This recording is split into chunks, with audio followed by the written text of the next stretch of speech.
नमस्कार। मेरा पूरा देश सुन रहा है।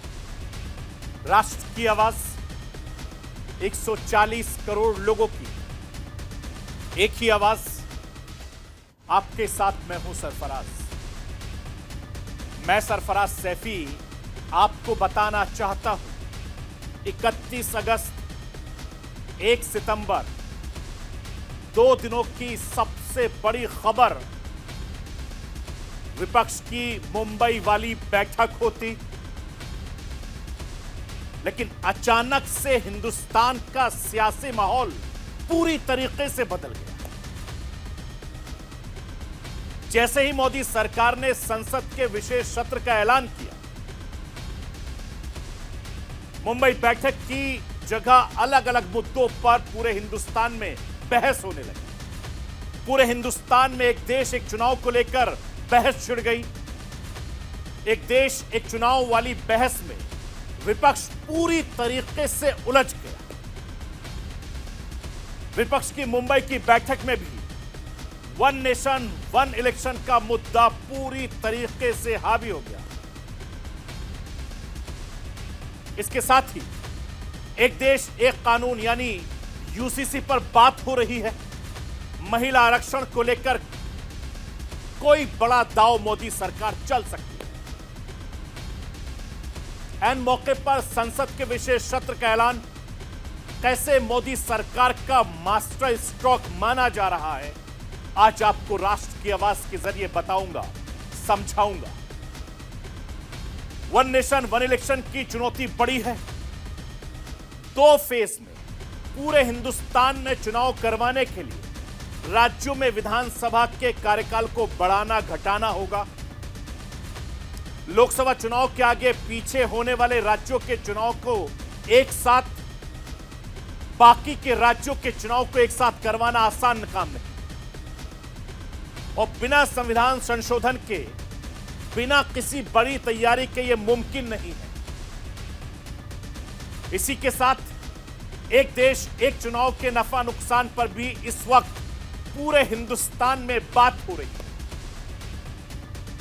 हिंदुस्तान में बार बार चुनाव होने से पैसे की बर्बादी ज्यादा होती है। इस पर ज्यादातर लोग सहमत हैं। लेकिन 5 साल बाद चुनाव होने लगे तो कैसे सरकारों का काम करना मुश्किल हो जाएगा। एक देश एक चुनाव की और क्या क्या चुनौती हिंदुस्तान में होंगी, क्या क्या नफा नुकसान होगा, आज आपको समझाने की कोशिश करूंगा।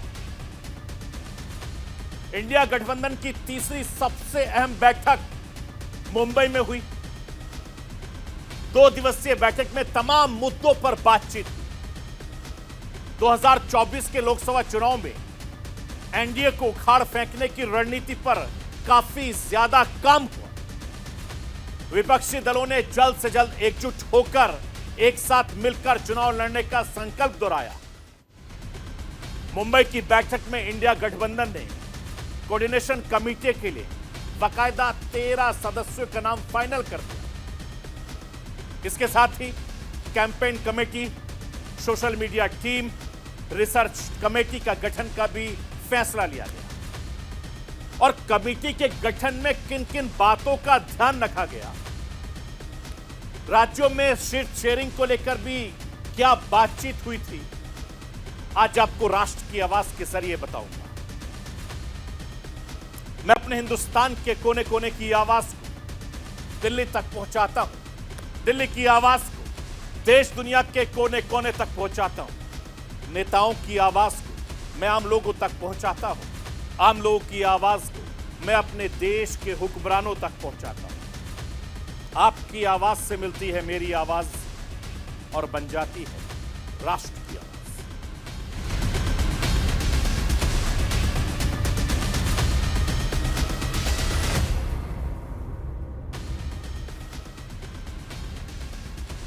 इकतीस अगस्त साल 2023, 1 सितंबर 2023, इन 2 तारीखों पर 2 मुद्दे हावी रहे।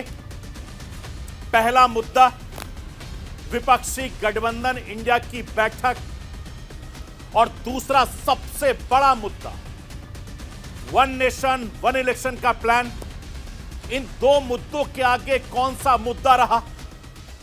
वन नेशन वन इलेक्शन का मुद्दा अचानक 31 अगस्त की शाम को सामने आया और पूरे हिंदुस्तान में छा गया।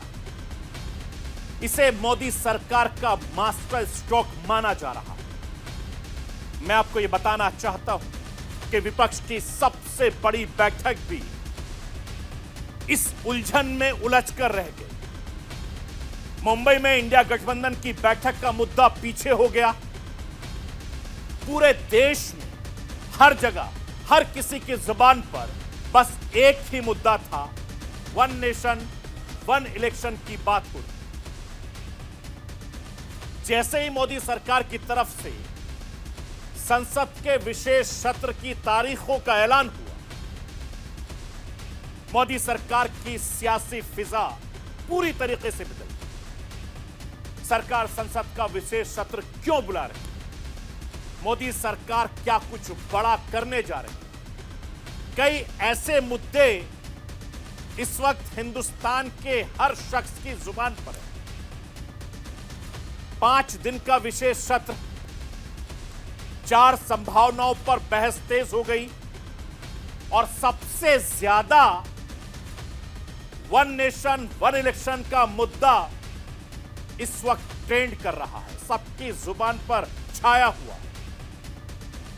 विशेष सत्र में लोकसभा विधानसभा चुनाव साथ कराने का बिल आ सकता है। दूसरे नंबर पर महिला आरक्षण का मुद्दा सबसे बड़ा है। महिलाओं के लिए संसद में 1/3 अलग से सीट देना, मोदी सरकार महिलाओं को 33% आरक्षण देने की जगह लोकसभा में महिलाओं के लिए 180 सीटें बढ़ा सकती है, ऐसी खबरें मिल रही। और ऐसी व्यवस्था साल 1952 1957 के चुनाव में SC ST सीटों के लिए थी और उस वक्त 89-90 सीटों पर एक से ज्यादा प्रत्याशी चुने गए। बाद में डिमोलिटेशन होने के बाद व्यवस्था खत्म हो गई और जिन सीटों पर वोटर 20 लाख से ज्यादा है, उन सीटों पर एक सामान्य और एक महिला उम्मीदवार चुनने की व्यवस्था की जा सकती। इस बात की भी चर्चा हो रही है। हिंदुस्तान में ऐसा 180 सीटें हैं जिन सीटों पर वोटर 18 लाख से ज्यादा है और सभी दलों के लिए आरक्षण की मांग करते रहे हैं। सरकार अगर यह कदम उठाती है तो 2024 के लिए सरकार का सबसे बड़ा कदम होगा। इस वक्त पूरे हिंदुस्तान में एक और चर्चा है। यूसीसी को लेकर लगातार चर्चा हो रही है। विशेष सत्र में यूनिफॉर्म सिविल कोड बिल पेश हो सकता है। कुछ लोगों का मानना है कि आरक्षण पर कुछ नई व्यवस्था पर बात हो सकती है। ओबीसी की केंद्रीय सूची में डिवीजन आरक्षण में असमानताओं की स्टडी के लिए साल 2017 में रोहिणी आयोग बना था। रोहिणी आयोग ने 1 अगस्त को राष्ट्रपति को अपनी रिपोर्ट सौंपी थी। इतना ही नहीं, 1 सितंबर को एक बड़ा ऐलान भी कर दिया था। मैं आपको यह बताना चाहता हूं कि मोदी सरकार ने एक देश एक चुनाव पर काम को आगे बढ़ाते हुए एक कमेटी का गठन भी कर दिया। इस कमेटी में पूर्व राष्ट्रपति रामनाथ कोविंद को इसका अध्यक्ष बनाया गया है। कमेटी एक देश एक चुनाव के कानूनी पहलुओं पर भी गौर करेगी। साथ ही इसके लिए हिंदुस्तान के बाशिंदों से, आम लोगों से राय लेगी। कमेटी एक देश एक चुनाव से जुड़े सारे पहलुओं पर गंभीरता से विचार करने के बाद अपनी रिपोर्ट सौंपेगी और इस रिपोर्ट को सौंपने के बाद वन नेशन वन इलेक्शन पर फैसला होगा। प्रोसेस थोड़ा लंबा है। मैं आपको यह बताना चाहता हूं कि वन नेशन वन इलेक्शन पर बहस तेज हो गई। मोदी सरकार अभी अपने पत्ते नहीं खोल रही है। एक देश एक चुनाव पर जो भी बात इस समय हो रही है, वो सारी की सारी बातें सूत्रों के हवाले के जरिए हो रही है, क्योंकि सरकार अभी तक किसी से कुछ नहीं कह रही। इंडिया गठबंधन की बैठक का मुद्दा दूसरे पायदान पर चला गया। हर हिंदुस्तानी वन नेशन वन इलेक्शन पर सरकार का पक्ष जानना चाहता है। संसदीय कार्य मंत्री प्रहलाद जोशी ने जब पूछा गया तो जोशी भी इस पूरे मसले पर गोलमोल जवाब दिया। उनका यह कहना था कि अभी कमेटी बनी है, इतना घबराने की क्या जरूरत है। सोचिए इस बात पर। यह बात मैं आपको राष्ट्र की आवाज के जरिए सुनवाना चाहता हूं। सुनिए मोदी सरकार के मंत्री प्रहलाद जोशी इस बड़े मुद्दे को किस तरीके से हिंदुस्तानियों के सामने रखें। अभी तो कमेटी रचा है, इतना घबराने का क्या जरूरत है। अभी तो कमेटी रचाया गया है। कमेटी रचाने के बाद इसका कमेटी का रिपोर्ट आएगा। कमेटी का रिपोर्ट पब्लिक डोमेन में चर्चा होगा।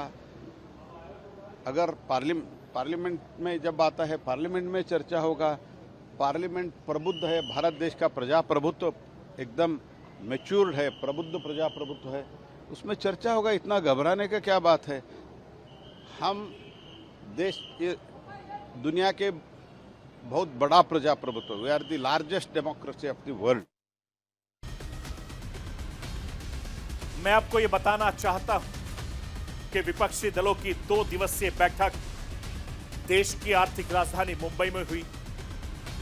इस बैठक में 28 से ज्यादा विपक्षी दलों ने हिस्सा लिया, शामिल हुए। 31 अगस्त को पहली बैठक हुई। 1 सितंबर को 2 दिवसीय कार्यक्रम खत्म हुआ। विपक्षी एकता के लिहाज से मुंबई की बैठक बहुत खास मानी जा रही है। 2 दिनों तक पूरे हिंदुस्तान की नजर इंडिया गठबंधन की मुंबई बैठक पर टिकी रही और कई ऐसे सवाल जो विपक्षी एकजुटता की बांधा बने हुए थे। मसलन सीट शेयरिंग सबसे अहम और सबसे बड़ा मुद्दा था कि कितनी पार्टियों को कितने राज्यों में कितनी सीटें दी जाएंगी।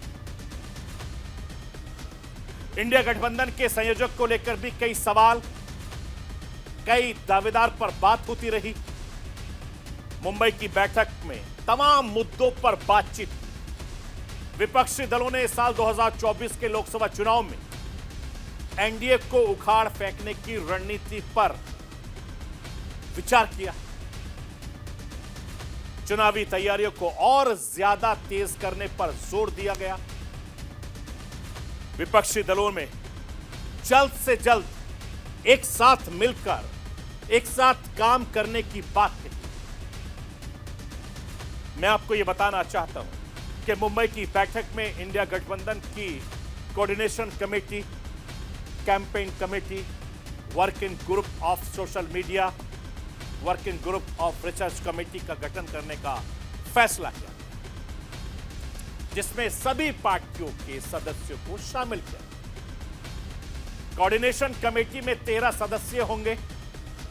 कमेटी में केसी वेणुगोपाल होंगे, शरद पवार भी होंगे, स्टालिन भी होंगे, संजय राउत का नाम भी है, बिहार के उप मुख्यमंत्री तेजस्वी यादव का नाम है, बंगाल से अभिषेक बनर्जी होंगे, दिल्ली से राघव चड्ढा होंगे, उत्तर प्रदेश से जावेद खान होंगे, लल्लन सिंह भी होंगे, हेमंत सोरेन होंगे, डी राजा होंगे, जम्मू कश्मीर से उमर अब्दुल्ला, महबूबा मुफ्ती का भी नाम शामिल।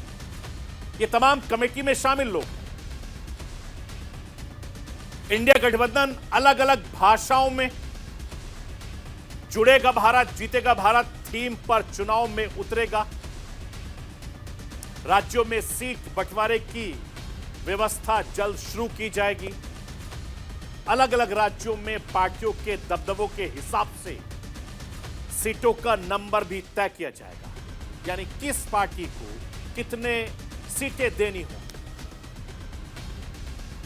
मैं आपको यह बताना चाहता हूं कि इंडिया गठबंधन की मुंबई बैठक खत्म होने के तुरंत बाद गठबंधन के नेताओं ने भारतीय जनता पार्टी पर जमकर हमला बोला था। राष्ट्र की आवाज के जरिए आपको इंडिया गठबंधन के नेताओं को सुनवाना चाहता हूं। सुनिए किस तरीके से ये तमाम नेता मोदी सरकार पर सवाल खड़े कर रहे हैं। मोदी साहब गरीबों के लिए कभी भी काम नहीं करेंगे, ये यकीन मैं दिलाता हूं, क्योंकि उनकी हमेशा यही रणनीति रही है कि गरीबों के खिलाफ काम करते हैं। बड़े बड़े उद्योगपति के साथ वो मिलजुल के चलते हैं। और यहाँ पर तो कल ही एक रिपोर्ट आपके सामने राहुल गांधी जी ने रखा था, अडानी की संपत्ति बढ़ गई कैसी, बढ़ाए कौन, और कैसा आज कम से कम 75,000 करोड़ रुपए गरीबों के जो पैसे थे उनके जेब में कैसा गया, ये सारी चीजें उन्होंने बताया। तो ये जो है, इसके खिलाफ लड़ने के लिए जो बड़े बड़े सरमाएदार है और उनको जो पैसा जा रहा है हमारा गरीब का, तो उसको हम शुरू से ही यह लड़ाई लड़ते रहे हैं कि भाजपा हटाओ देश बचाओ। भा मने भाजपा, ज मने जलाओ और पा मने पार्टी बोलते रहते थे। ये बात सही हो रहा है, सही निकल रहा है। इस देश में माइनॉरिटी सुरक्षित नहीं है। आप सबको याद होगा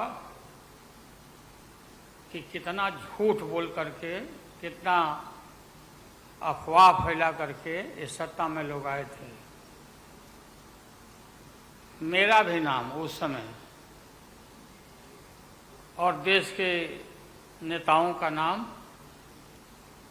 इन लोगों ने यह प्रचारित किया था कि इन लोगों का पैसा स्विस बैंक में जमा है, स्विस बैंक में। और मोदी जी बोले कि हम आएंगे और स्विस बैंक का पैसा ला करके हम देश के तमाम लोगों को, हर के को खाता खुलवाया कि 5-5 लाख रुपया जमा करें, 15-15 लाख रुपया। हम भी झांसा में आ गए और हमने भी अपना खाता खुलवाया। आज हमारे देश के अंदर जो सरकार है, मोदी सरकार, मुझे लगता है कि आज़ाद भारत की सबसे भ्रष्ट सरकार और सबसे अहंकारी सरकार है। एक भारतीय होने के नाते मुझे बेहद दुख होता है। पिछले 3-4 दिन से हम पढ़ रहे हैं कि विदेशों के अखबारों के फ्रंट पेज के ऊपर खबरें छप रही हैं कि हमारी भारत सरकार एक आदमी के लिए काम कर रही है। नरेंद्र मोदी और अदानी जी के बीच में जो रिश्ता है उसके बारे में मैंने कल बोला। इंटरनेशनल फाइनेंशियल न्यूज़पेपर्स में आया है कि $1 बिलियन पैसा हिंदुस्तान से गया है, बाहर गया है और वापस आया है। नरेंद्र मोदी जी G20 करा रहे हैं और हिंदुस्तान की इज्जत का मामला है। नरेंद्र मोदी जी को कह देना चाहिए कि वो इंक्वायरी कराएंगे, और अगर वो इंक्वायरी नहीं कराएंगे तो फिर पूरे देश को पता लग जाएगा कि क्यों इंक्वायरी नहीं कराई जा रही है।